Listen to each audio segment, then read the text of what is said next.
bin zurück mit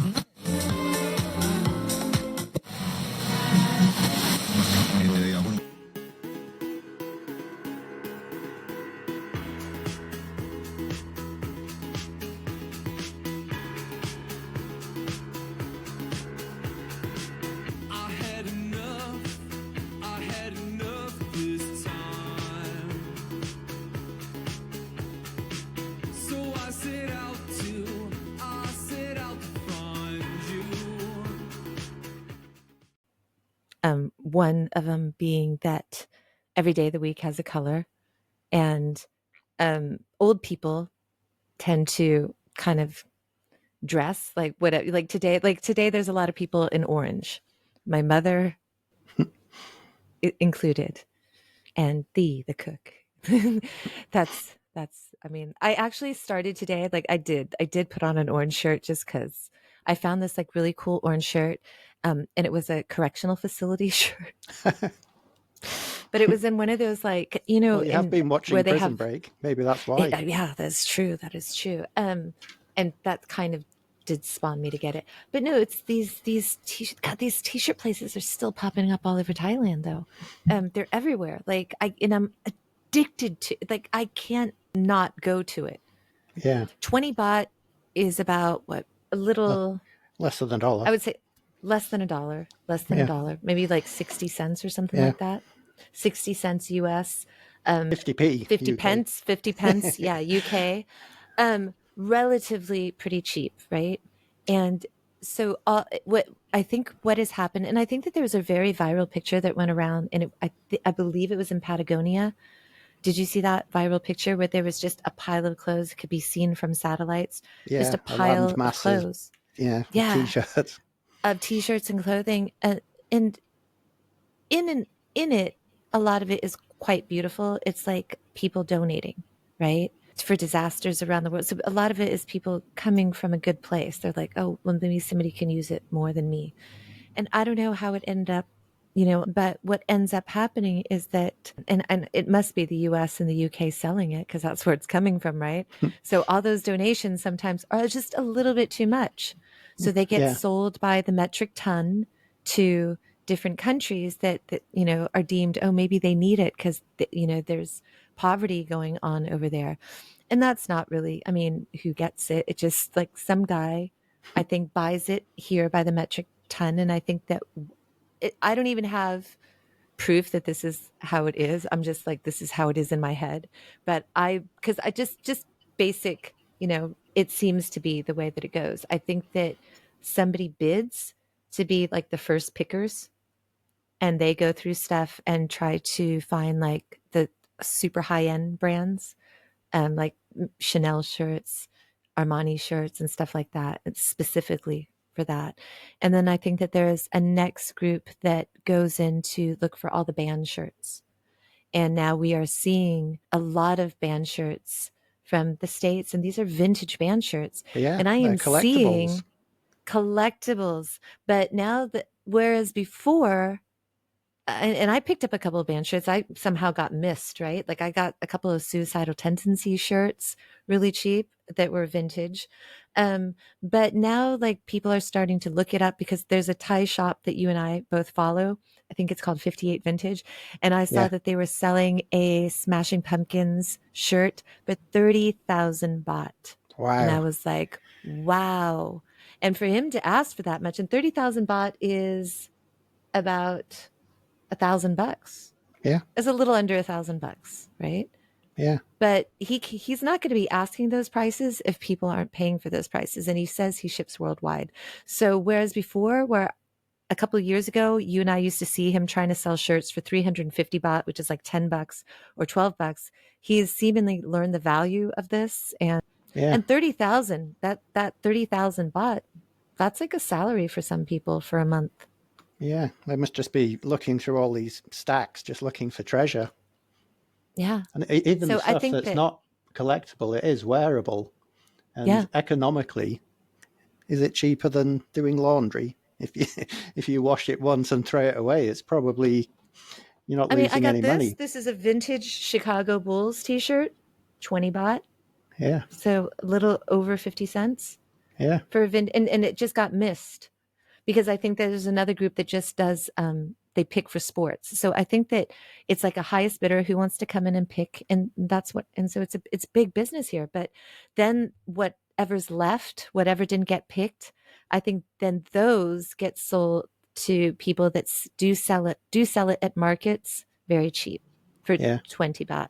And so people's donations do ultimately get into hands of people that can't afford it, right?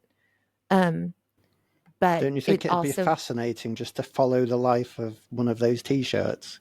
oh yeah, I think about it. I think about You it know, all the time. the different owners and where it ends up and the places it's been. Because probably some t-shirts are more traveled than some humans, right? Definitely. That would be so cool if you could have the history and Yeah. you could scan something on a shirt and know the history of it. That would be kind of cool. Um, so yeah, that's going on. Did you Not very get nice weather, is it? your It's Superman proper. shirt No, my from one of Superman those one things? is, I think it's Old Navy. I've kept it Yeah. 'cause I actually I bought it from asked you Old this. Navy, not via the the longer route. Um, I asked you this off camera because I wondered because you're a big t-shirt collector like I am, and so I and you have tons and tons like I do, and but I wondered if you found, because I get like stuck in cycles of like I like these five shirts and I'm just gonna just wash them wash them daily and just wear these five shirts for the next 3 months and that's it. Yeah. Like I love these shirts. And I don't know what it is. It's like I like the color, they're soft, like that's I like the design. And then it was only until recently that, and I'm stupid because I don't follow these things. I've always been one of those people just threw things in the laundry with the soap, all that, but I didn't actually think about what it does. But now I know that fabric softener destroys clothes. Like I just thought, oh, it makes it soft. But Yeah. like I didn't realize. And then all these shirts and some shirts I had for like a long time was starting to deteriorate. And I'm like, and then somebody, I don't know, was it you or it was somebody said, yeah, fabric softeners destroy shirts. No, And I it was like, wasn't me. what? I think Thailand destroys shirts. That's not a fair thing to say. I think the climate in Thailand isn't very kind on T-shirts. I Really? think, The yeah, humidity? not just I never thought about T-shirts, whether it but lots of affected things. I've had, humans. well, yeah, I've had 2 or 3 pairs of trainers, sneakers, just fall apart on me. The Do you bottom, think the that's the soles just. heat? Well, I think it's a combination of heat, humidity, and then aircon as well, maybe. So it's going through all these different Yeah, yeah, yeah. temperatures. And I remember I was just walking down the street one day and they're quite nice Nikes or Nikes, and the bottom just fell off one of them. Of course, it was raining. So it was Wait, like I was stop, just stop, walking stop, down the stop, street stop, in stop. Can I, can I call a timeout? What did you say? The Nikes? Nike or Nike. I'm not going to argue about pronunciation. But yeah, What do you call it? whichever. I, I grew up calling it Nike. Really? Yeah, No, I'm not saying any one way is wrong. People call whatever you want to call I called whatever. it both But to I'm just, avoid this but kind of it's conversation. no, but it's Yeah, interesting to me that, I'm I bilingual. mean, no, but I mean, it blows me away that like, why was it called that there in the UK? It's called Nike. They all sound a bit Why? different. We have we have Nike, we have Adidas. Do you have Yeah, but in Adidas? all the time, it's weird because all the time that Do you have I've been Puma? in the UK, it's never come up. So it was not even something that was known to me. And it's like that. So that's why it just kind of is No, always. boggling my mind. Yeah, just always grew up calling it Nike, calling them Nike. I should watch the movie, shouldn't I? There's like that new Ben Affleck movie. I didn't watch it yet because I haven't researched. I'll be honest. I assume it's a German company, but it may or may not be. I believe so. And if it's a German company, then wouldn't it be Nike? Yeah. What do you You speak call? German. I mean, you're a German speaker, so wouldn't it be Nike? Maybe Like it's not Porsche? German. Like, yeah, but even growing up, we called it Porsche. Yeah, well, I mean, they call it Porsche in the States too. And then Really? when I met a German, he said it gets Porsche. Yeah. Sorry, I'm sorry, Dennis. That was my imitation of you. He's gonna listen to me like he doesn't sound like he sounds lovely. He actually sounds lovely. He doesn't sound anything like that. Doesn't sound like a. I'm terrible with doing imitations. So What do you call BMW? BMW, but it's funny. I just sent actually Would Dennis Dennis. correct you on that? No, he wouldn't. But I just actually sent him this meme today. I think it was earlier today where this guy, it was like supposed to be funny. This guy rolled up to a woman, a good looking woman, and she had a car next. And I think he said something like, "Oh, what do you think of a guy in a BMW?" And she happened to be German, and she like went off on him, and she goes, "It is BMW." Okay, that's not how she sounded either. She sounded like so lovely. She sounded really good. It's just, Germans are gonna hate me. But it is a very functional language, and I mean that in a good way. I actually love the German language. Dennis, Dennis is from Germany. He is one of my oldest friends, one of my dearest friends, but I do always like to send him like memes that involve Germany. Like when they say like, there was like that one meme that said, if you love somebody in German, you must shout it out because everybody should be afraid. But it's not like that at all. No, so it was a funny. No, he's never corrected me on anything except, and he'll laugh, I cannot say right. I have a hard time saying right in German. Rex, Rex. Right. And I couldn't say it. Yeah, I couldn't say it. And so when I was young, like, I don't know, 21, 22, he was like trying to tell me how to say it correctly. And he just kept saying rec and TS. I said, oh, rec and TS. And he's like, no, I'm trying to say rec and then TS. And did you have so to shout now, it as well? Rex. back then I didn't. Yeah, I didn't shout it. I do shout ja oder nein a lot, but that is really it was off of something. And so I mean, but it's not like German people are going to be like, she's just shouting random. No, it's not. I love Germany. I love Germany more than David Hasselhoff loves Germany. I was just trying to work out which way around it. Do you love Germany more than Germany loves David Hasselhoff? No. I mean, Germany loves David Hasselhoff. Yeah, that's all in the name, Hasselhoff. It's probably David. He's the Hoff. David Hasselhoff. I mean, it's so crazy because he went through 2 whole incarnations of being like, he went through the whole Yeah, Knight Rider. Michael Knight, Knight Rider. Michael Knight, that whole incarnation, and then the whole, I don't know what his character's name. I knew he was on Baywatch, but I don't. Something. Again, that's I don't. Out of nowhere. So he's had 2 good runs, and then it was just like, then you thought he was down for the count, right? And then it's like, whoa, big German like huge superstar in Germany. It's like, that's awesome though, because you know what? Like he seems like his energy seems like he's a good. Like I don't keep up with celebrity stuff because it's like boring to me, but like he seems generally like a good guy. Like his air about him. Yeah, he's a legend for doing Knight Rider. It was one of the. I think it was on a Saturday. But when I was younger, growing up, we'd have Knight Rider, all A-Team, all on the same day. So solid shows. Yeah, and they're kind of all, and Dukes of Hazzard.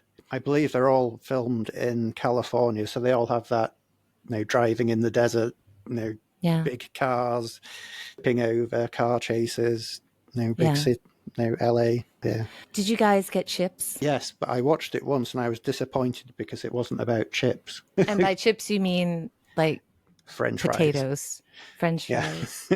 Not crisps. So here's my really cool chip story. I love chips, first of all. Like that was and a lot of it was, when I was like 5, we were living in San Diego, right? So like, and Chips was on back then. And it was really cool because I like seeing like, oh, I've seen that place before. So it was like something to me at a young age of like something on TV seemed real, even though it was like a show or whatever, right? Like easily could have just watched the news and seen real things. But as a kid, whatever. And when we went to go live overseas, we were on a military base and there was always USO tours coming to the bases.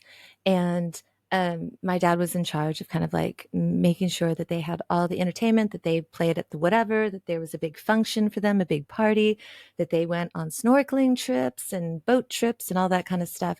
So it was really cool. Like I just got to hang out with like all these different like actors to bands to whatever.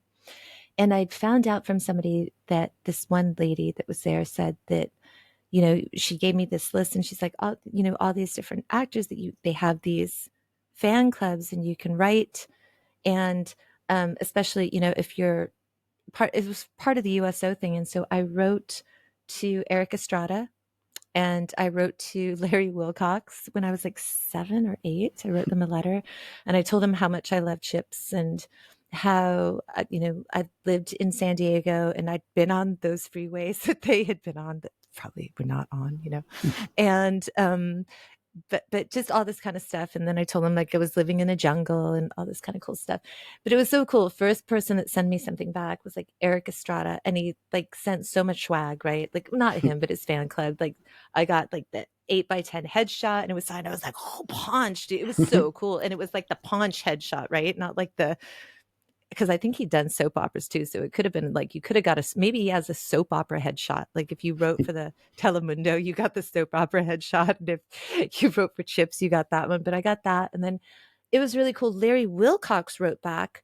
And what was really cool about Larry Wilcox, and he played John Baker, was that he was a pilot. And so like I told him I was living on this base and it was the QB base. And I was looking over the NAS QB runway and I was watching touch and goes all night and it was really cool just explaining all this stuff. And he wrote back like a personal letter to say that he was a pilot and he asked all these questions. It was super cool. And so like, I think for like the next couple of years, like I was just like writing everybody because I just thought like, oh, they're just normal people. I'm going to write them and they're going to write back. And there was nothing like, maybe they're too busy or whatever.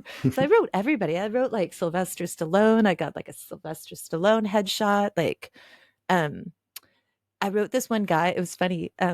You'll not know, like most people won't know who he is, but if you're a girl around my age and your mom was at home and she watched soap operas, you'll know who Tristan Rogers is, but he was a guy that played Robert Scorpio.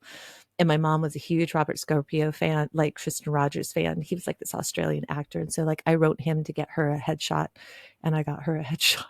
But it was really cool. Like there was so many, Cindy Williams, who played, I don't know if you've got Laverne and Shirley over there. It was like an offshoot of Happy Days. Yeah. I never watched it though. It wasn't particularly accessible. Yeah.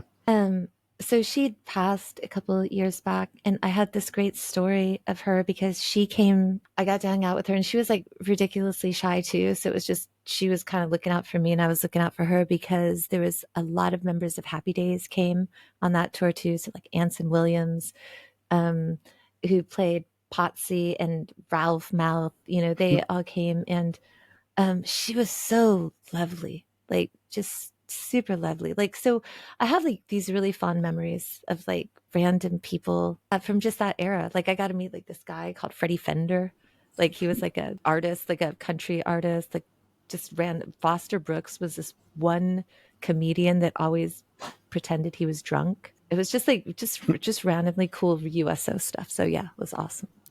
I liked it. Kind of tagging on to that, I had a discussion with Mafia the other day, and the question that we had was, would you ever be starstruck by someone? And it took us a long time to think of someone, but you've had various experiences and encounters. Have you ever been starstruck, or is there someone that you think you would be starstruck by if you were to meet them? Only one, and I got to meet him, and it was so cool. I mean, it was perfect. And that is because I loved him for years. I loved him growing up, like literally grew up Gene Wilder, Wow. Right? So Gene Wilder, Willy Wonka. And it was kind of a crazy story. And I've got pictures of it and everything. I remember I was at home. My dad was in town. He was visiting, and my dad's a newspaper reader. So like, and I love the newspaper. There's a newspaper around. I'll always read a printed newspaper. I love printed newspapers. I just pilfered one from someplace the other day. I mean, I didn't think I paid for it in other ways, right? Like it was a It service. was I didn't like included, just yeah. steal. Yeah, it was included. I was at the It was hospital a at write-off. Bummering Rod. Yeah, it was like Bummering Rod, right? So like it's a write-off. So, but which I happen to have here just because I love newspapers. And I happened to look down and it said that there was a book signing.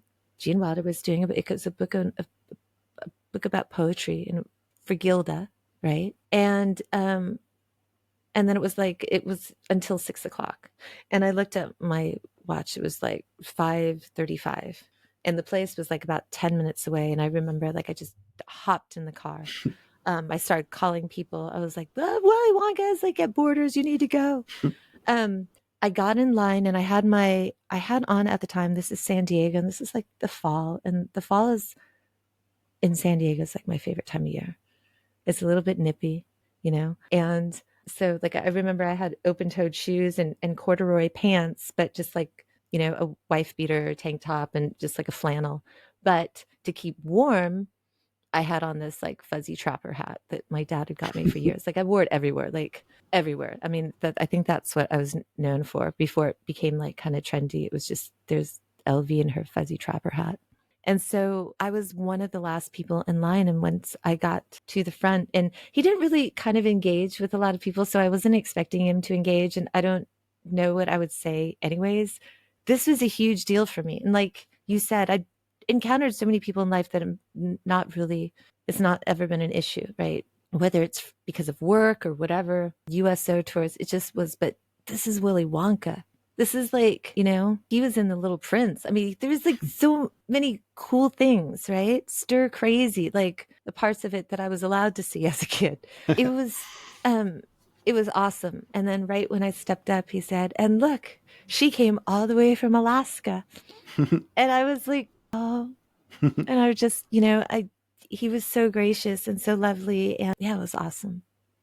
It was awesome. And my one friend made it down. Tim Lohman made it down. And so we got a picture of like Tim Lohman he didn't make it in time to buy a book. And there was all these signs that said to like, he'll only sign the book he's selling. Just don't even come in line for like no Willy Wonka stuff, nothing like that. But yeah, that was a huge one for me. I think that was like the biggest one. I mean, in terms of like kind of being nervous. Bill Clinton, there was the Bill Clinton thing, and that was me being super excited. How old were you then? Is this when he 20 pre-scandal? Right? Yeah. Okay. I don't mean your scandal. I mean his. he and the family were staying at a millionaire friend's house, like on Coronado Island in San Diego, and it was beachfront. And it wasn't in a gated community or anything. It was like literally, here's the mansion, there's the street, there's some rocks, there's the beach, right? So for like a week, everybody knew they were just on vacation. And so every day there was just daily crowds at the beach there in front just to catch it, right? And so I thought, I had been a pen pal of Reagan's. So I thought, yeah, I want to go see Bill Clinton, right? Like I've met one president. Let's see how many presidents I can meet. Yeah. So I went every day, and they didn't let you can only drive by, and you couldn't stop in front of the house. Like Secret Service wouldn't let you stop. They kept the crowds, like, so you had to be on the rocks or on the beach, but you couldn't be in the street, couldn't be on the sidewalks, and you had to keep going. So me and my friend Jennifer Smith, we just like rode bikes like back and forth. And it was quite funny because I do remember that there was a couple that rented a limo, and they both had these like latex masks of Hillary and Bill, and like just drove by and like kind of waved at everybody. So it was like one of the last days, and we'd gone every day for like days, like 5 days just to do it. Cause we were young. I think we were probably 19, 20. I don't know. So finally we decided, okay, that's it. I had a convertible. We put the bikes in the back of the convertible, and we decided not to go through the main part of Coronado, but like I knew a back way that you'd have to go around and then through next to the golf course. Right. And then there was a back way to get onto the bridge without having to actually go through the island. So we were driving. It's like really hoity-toity neighborhood also on this golf course. So we're driving, but as I was driving, like I saw some guys like standing on like the tall roofs of different houses. And I was just like, why are there guys like on the roof of the houses, right? And so then I'd look over at the golf course as I'm driving, and I'm like, oh shit, that's Bill Clinton, right? So I was like, I just stopped the car, and me and Jen were like, it's Bill Clinton. And it was like him, some other dude, there was total like 5 people. That was it, right? It wasn't like some big crowd. It was like 5 people. And then all of a sudden, like within seconds, van pulls up next to us. Not even joking. Door opens. Like guys in there with like gear, keep it moving. I was like, they could see that me and Jen were just like girls, and we were just like shocked, and we were just like, and I said, can I say hi? And they were just like, yeah, make it quick and then go. And it was just like, and so I looked at him and I didn't know what to yell. So I just yelled, how's socks? And I could see everybody's face. Everybody's face was like, did she just yell, you suck? Like, I think everybody thought like, and he was like, you know, like a dog turning his ear like, huh? And then I was like, you know, the cat. And then I think he got it, and he's like, yeah, you know, that's it. All right, go. And that was it. That was my Bill Clinton moment. And it was just such a cool moment. He was president at this time, right? He was president. Okay. President. He had like, I mean, there could have been, obviously there was other Secret Service around that I couldn't see, because like seriously, I stopped and it was seconds that this van rolled up, right? And there was the guys on the roof, and so the guys on the roof, were they just random guys looking at Clinton, or were they snipers or lookouts? No, they were snipers. No, they were like snipers. They had like, I could not see stuff, but they were like, the guys that were standing had glasses, but they had vest, like some kind of a vest. I'm not saying it was like a tactical vest, but some kind of a vest of something. So did not see any kind of a major gun. You suck. You suck. Why would I say that? I just said, how's socks? Yeah, because like he had a very famous cat. Yeah, but that could have got to one of the guys on the roof, like, green light, go. That's really all that I cared about. Like, there was really nothing in his politics or anything at the time that. Yeah, I'm gonna. I would have to look up the year, but I definitely think it was pre-scandal. Yeah. You know, so there's like nothing in his politics that. I mean, I think that he is a very good, and I'm not going to get into politics on this show, but I think that he's a very good, at conversation, world leader conversation. Yeah, I think he's very charismatic. I think he's good at diplomacy. Yeah, and I think that that's just one thing lacking in all over the place. Yeah, he seems to have a very laid back approach that puts people at ease. I don't know if it's where is he from? Is he from Arkansas? Texas? Arkansas. Maybe it's that southern, calming, just slow talking. I believe he's Southern Baptist. Yeah, if I'm not mistaken. Yeah, like a kind of a very chill, you know. Yeah, saxophone, like a musician. Yeah, I was just going to say, I've seen him playing. He just gets up on stage sometimes, right, and just joins in by playing the sax. It's interesting how many people, world leaders, are musicians, or even like even King Bhumibol of Thailand that passed away. He was a musician, a jazz musician. He did classical. He's got like lots of albums out, quite good, and his daughter plays that kind of. I don't know what that instrument is. Xylophone kind of thing. Yeah. And also the stringed one. Like, I mean, I think that that's really cool. Like, I don't know if like Putin has any skills. He's got some skills, just. No, but wouldn't it be funny if you thought, like, if you like can imagine, like, what if Putin was an accordion player? Well, he probably is. Hitler was an artist. Slavs. Yes, Slavs are into the accordions, like so Slav blood, like our family. who knows what Putin gets up to in his spare time? I was going to say something, but I'm not going to. He might go home and start DJing or something. You don't know. That would be funny. I mean, yeah. So what else is going on in your? I was going to ask you a question because it's a series of coincidences that include in your last discussion with Justin that made me think. So I was, I think I told you last time, my algorithm on YouTube had gone a bit far right, and also the music had gone towards Britpop. So I tried to bring it back by doing my kind of favorite stuff, but the Dire Straits, the Phil Collins, the Genesis. Yeah. Did it reset it? Yeah, although there's a bit too much Dire Straits now, but that's not a bad thing. But one of the songs that came on was I can't remember which one it was. It was Peter Gabriel playing a song live, and the bass player had, I don't know if you've seen them, the Funk Fingers. Oh yeah. I saw that. Was it on Rick Beto? Yeah, but this is all after I saw it last week or whenever it was, and then over the weekend. It showed up on mine yesterday. Yeah, over the weekend I was having a discussion with a music teacher about it. I was saying, "Oh, have you ever seen the?" I didn't know they were called Funk Fingers. Is this MC?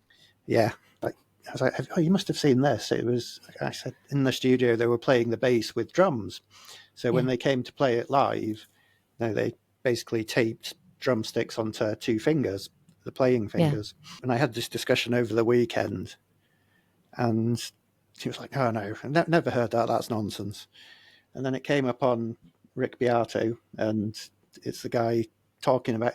I think I even got the short of it, which was about Funk Fingers. And I just thought that was very coincidental because I hadn't only gone back to Peter Gabriel. I can't remember what song it is. Do you know? It's not Sledgehammer or. Oh no, it was. I totally know what it was. It's not Steam. It's one of the upbeat. Was it Games Without Frontiers? No, it's. I'll find. No, it's. Anyway, so I had this discussion with the MC. He was like, "I don't know what you're talking about." So when it came up on, should we call him the maestro? Yeah, I was going to say no, but yes. So I think we should just call him the maestro. Well, he was very Luddite. He was very Luddite about it. He was like, "No, that's just a gimmick. A real bass player plays with fingers." And I found with the maestro, he's always been very, like when I bring my synths in or my stupid ideas, he's always, "Calm down, no." If I bring effects pedals in, it's like, no, just plug it straight into the PA. He's very much, right, I've got the piano. So he was against these Funk Fingers, which he said, it's a gimmick. I said, it's not a gimmick, it's innovation. It's trying something and it gets a different sound. Yeah, the maestro wasn't happy. But that series of events, coincidences or fate, and then your discussion with Justin, you talked about the particles, the waves, how when they're observed, they behave differently to when they're not observed. And then, so the next time I went on Instagram, I thought, is this predefined? No, it is. So you go on Instagram, I thought, you can see the first post. Is the fifth post already there? Oh. Which kind of blew my mind, and I was going to ask you. 50-50. It's either there or it's not. I mean, how far down does it go? How is it, if the fifth one's defined, is the 10th one defined? Now, that's the difference between you and me, though, because I would stop and go, it was either going to be there or not, but there's no way of me knowing. It's like Schrodinger's box, right? Yeah, but don't you think the cat is either dead or not dead? It's dead and not dead. Yeah. Yeah, it's dead and not dead. Yeah. I mean, it's there and not there. You know, it's there and not there. Yeah. But wouldn't you like to know? Would you have opened the box? No, because I think that I'm not. I suppose I don't think that I'm a person that thinks that chance changes. You know, like I know that there's a lot of types of puzzles would say that, like, okay, you have a choice of opening A, B, or C. Mm-hmm. But if you open B, there's all these like something or if or but or whatever, and it's just like, that's just all. I think that is what I think kind of can drive people crazy, that kind of thinking, because there's sometimes no resolution to it. There's no resolution to, you'll never know. You'll never have a way of knowing whether it's the fifth post down or not, right? So I say it's either going to be there. It can drive you insane if you think too much about it. That's why I sent you that message saying we are in a simulation.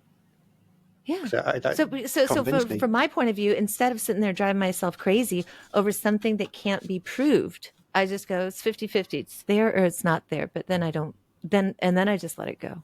And Yeah. my world is a happy, like, you know, my world's pretty like happy. I Yeah. think that in all the times that I've known you, I don't think that there's many times that you've heard me gripe about anything. Just Despite inject. sometimes going through some really crazy, crazy stuff. Yep. I try not to gripe too much. Like currently, I feel like I'm going through a boss fight. And just when I think the boss is down, there's like all these add-ons coming on, you know, but An this extra is secret level. why I play tank a lot of times. Like I used to play tank all the time. And I love playing tank because I'm the one that's going first. Like I'm not waiting for all you people. Like just I'm going in and I love and Justin said like as long as he's known me and like I'm always playing DK, which is a death knight. A death knight is like a hero class. But the one good thing about death knight is that I can self-heal. So like I'm kind of like I'm contained. Like I'm all good. Like I can fight. I've got great armor. I can heal. I'm good. You can take me down, but it's going to take you a long time to take me down. Like Yeah. I'm there, right? So I think that that kind of mirrors how I am in life. You might take me down, but I'm not going without a fight and I'm that kind of stubborn person that I'll be in a boss fight for 2 hours if I have to while everybody's yelling at me going, "Kill him already." I'm like, "Where's the DPS?" No, it's never been that long. I mean, I've had some long boss fights, but Yeah. it's not because of I've me. been reading some maths reports and recently, and anything that seems to do with probability, they always start by introducing. It's called the Monty Hall problem, which is, I think, what you were saying with the A, B, and C. And I guess, do you know what the explanation of it? Do you know who Monty Hall is?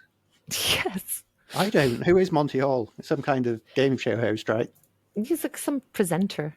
Yeah, American. I don't know who he is. I just Yeah, know yeah, that yeah. this is called You're just Monty Hall. familiar with Monty Python.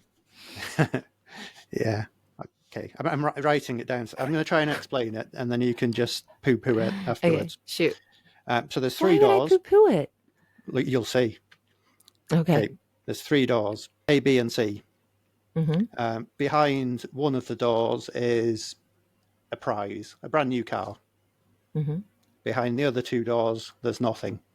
Mm-hmm. Okay. So the probability of the car being behind door A is 1/3. This is Mm-hmm. where you're 50-50, I'll poo-poo it. Door B is 1/3, and door C is 1/3. Mm-hmm.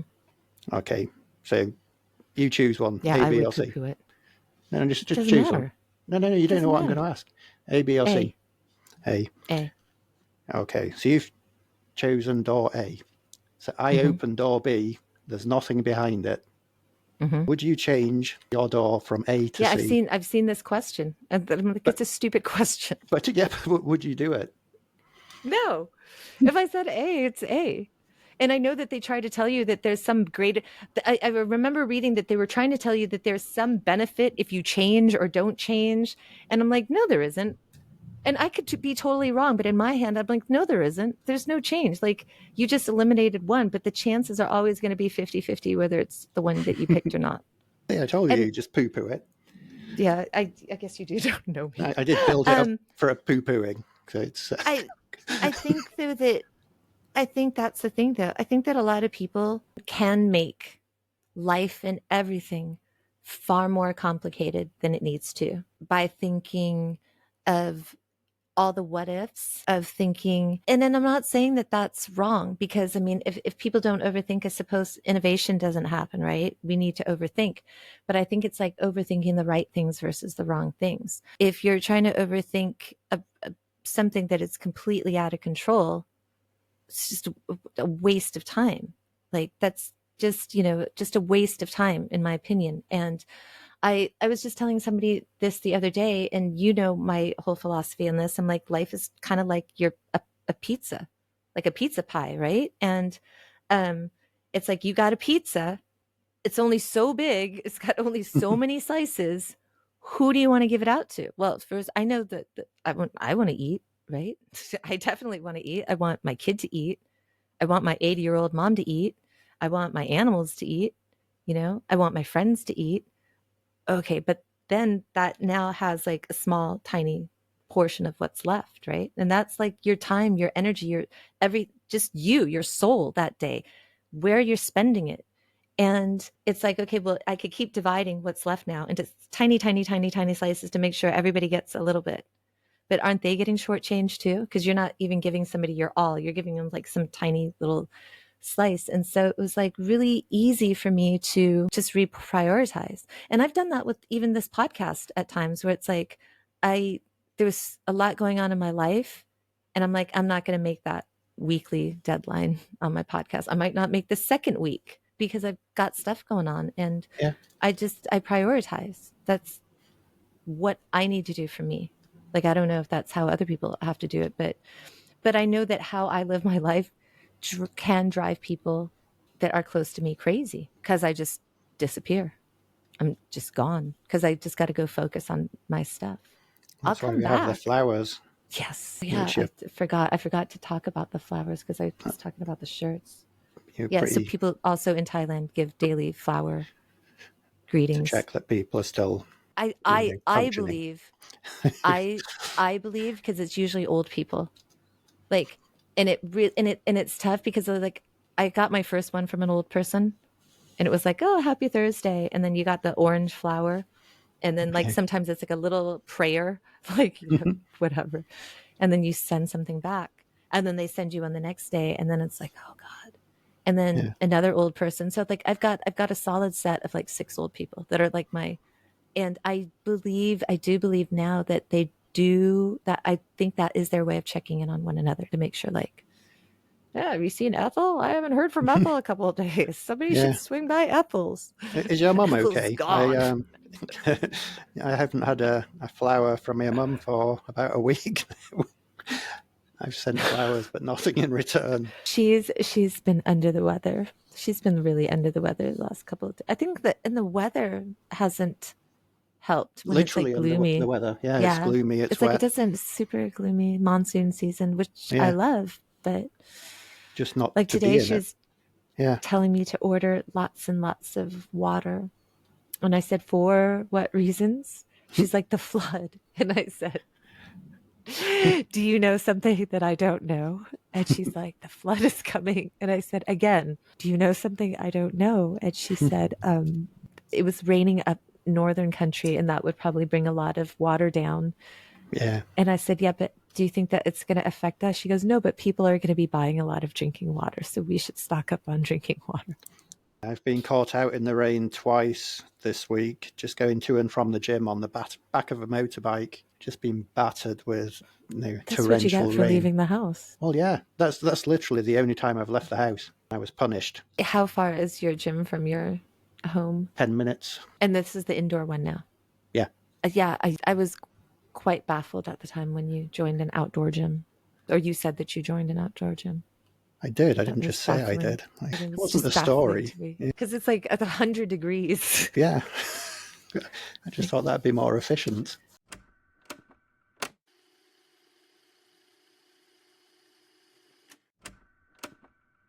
So we've got like 13 episodes in, and I think that it's evolved. I like the evolution of it. I think that I was kind of trying to figure out, I knew that I wanted to talk about music, right? But what I'm really liking is these stories that I'm hearing, right? And those are the things and that's what I was kind of trying to say. And this thing, like when we're kids, right? When we're kids and we find stuff, like cool stuff, we're like, hey, dude, look at this cool rock I found. Look at this cool stick I found. Yeah. And we're like so excited about it. Like, and that's kind of sometimes how it was with music when we were young. Like, listen to this cool band I heard or whatever. And then just life happens. And when I've been asking my friends that have come on here, like, what was that one band? What was that one album? What was that one song? It's almost like seeing them kind of get that excitement again of like that memory or getting back into that moment. And that's kind of cool because it's as they're talking about it and they're telling me how it was, how they discovered whatever, right? It's like they're almost reliving that moment. It's like a really pure moment, right? It's super pure because they're just like reliving that. It's kind of like showing, hey, like, look at this cool rock I found. We Well, don't I do guess that that's enough. Like the once, original version of memes. Now people do it with memes. It's, oh, I think so and so would like this, and send it off. But then, that's become something that's very easy to do. But if it was a rock that you find, you have to actually go around to your friend's house, knock on the door, and say, "Look at this cool rock." yeah. Do you have meme chain friends? I'm not very memey. No. Really? Yeah. I have meme chain friends. So like I have certain friends that our entire conversation just you just scroll, scroll, scroll. It's just memes. It'll be 20 to 30 in a day. Not everybody, but I have a couple like that. Yeah. What I do find though, which I find like I love is a lot of the friends end up sending me like the same meme. And I'm like, "Ah, they get me." And I'm like so happy. I'm like, "Oh, they get me. They know that I would like this." Well, it's got to the point where I think I'll send this to you, and then I think, no, you've seen it already. I just know you've seen it somewhere already. Sometimes I do, sometimes I don't. You Yeah. know, sometimes I'll see something and then I won't see it again for like a couple months, and then somebody else sends it. Like it's got to them finally, and they send it, and that's cool. And there's like some I don't mind. There's some memes I definitely don't mind revisiting that Yeah. I will post every time I see it, just because it cracks me up. There's one meme I like and I love to post it every time I see it. Somebody took, if you remember the music video for the song 1979 by Smashing Pumpkins. There's kind of this like fisheye. They have a camera, kind of camera's being passed around, and somebody redid that by attaching to a camera to a frisbee, and then there's a dog running around it. So it's just this dog running around, and the camera's like on his face with the frisbee, and you could just see chaos as he's running around, and that song's playing to it, and I love that. I'll replay that every time. That's so cool. I totally love reposting it. So there's that. I send you memes, Yeah. I enjoy them. but but it's weird though that memes I send you, like I don't send you as much like I send you an occasional meme, like just very sporadically random, and most of the memes I send you, I'm not gonna lie, might poke fun at something that I'm like, he does this. And then I send it. Yes. You don't need to point that out. I'm very aware of that. So yeah, there's that. So depending Um, on my mood, it might get a chuckle or it might get a big eye roll or a shake of the head. But they're and but all then there's positive reactions.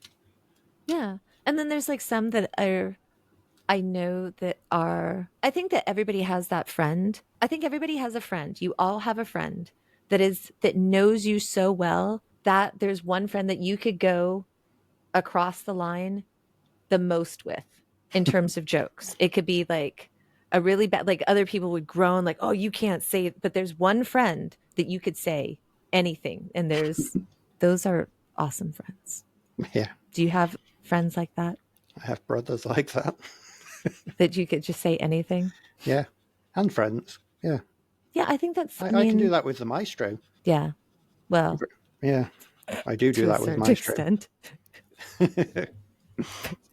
I was going to ask you when you were telling me about the maestro, are you the type of friend like you, because he seemed bothered by the whole sticks being taped to the fingers thing, are you the type of friend that if you knew it kind of annoyed him, would you show up the next time when you hung out with drumsticks taped to your fingers? I will.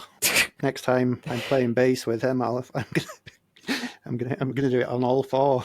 Maybe the See, thumb as I would well. just show up wherever, like even if it's a coffee house, I'm showing up with drumsticks taped to my fingers, and I'm gonna hold the coffee. You know Yeah, what? Some Edward people with Scissor. like fake nails look like that. Have you seen that? Like, Yeah, like I don't know how people function. I couldn't do it because I have that phobia of bacteria under the yeah. fingernail. Drumsticks would be okay because they're not actually. You can still have short nails. I do full length drumsticks as well.